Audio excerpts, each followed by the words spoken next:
har sådan her på det seneste, efter regeringen har meldt ud, at man jo skal i gang med måske en lille spareråd i visse kommuner, så har jeg med skræk og rædsel hørt på forskellige borgmester, der stiller sig op og truer med, at ja, det kommer til at ramme børnene.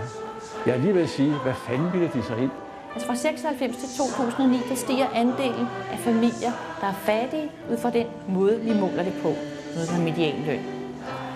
Det man også kan se, det er, at en del af dem har været fattige. 16%, det er sådan hver 7.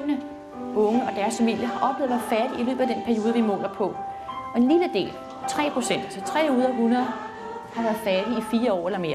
Det er, at der bliver skabt sammenhæng, opmærksomhed, spejling, heling, omsorg i forhold til de afsavn og den smerte, som barnet har været udsat for, mens det var alene og ubeskyttet.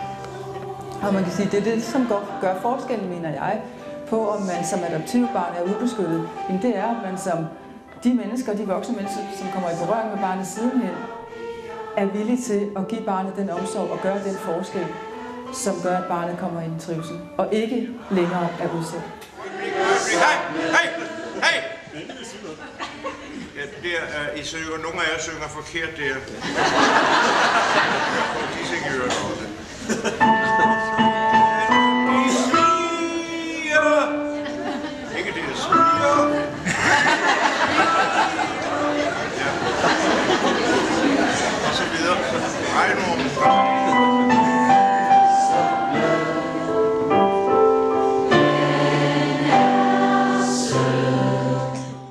Jeg vil gerne prøve at gøre noget ved det på en måde, som gør, at alle børn får del i det, som de velstillede eller velfungerende familiers børn får del i. Nemlig det, at man møder fritidslivet, at man møder kunst og kultur i sin hverdag.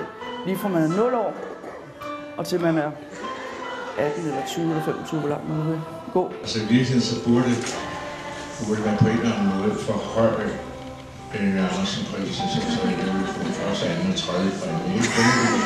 Men så skal du nok søge nogle fonde.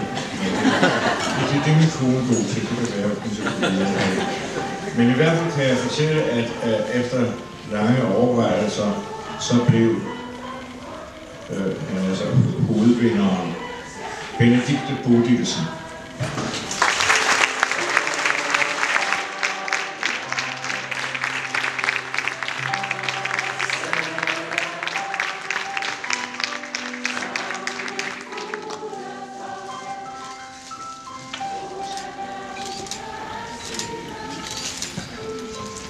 Du skal jo kigge på tegningen, men du kigger slet ikke på tegningen. Jeg skal lige være sikker på, som forældre ikke har fået lavet mere skade end gavn med det her.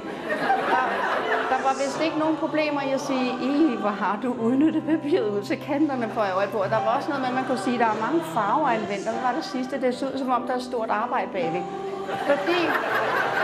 Fordi man som forældre står om eftermiddagen og siger til sit barn, nej, hvad er du dygtig, det er da en fin tegning, jeg kan jo glæde mig til at få den hjem på opslagstavlen. Så kan det da godt være, at barnet læser den voksne sådan her, var det stort. Jeg har ikke engang lavet det hele selv, det har kun taget et øjeblik, og nu gør du mig afhængig af, jeg skal alting herop, hver gang jeg laver den mindste skæve streg, det er jo slet ikke det her vildt.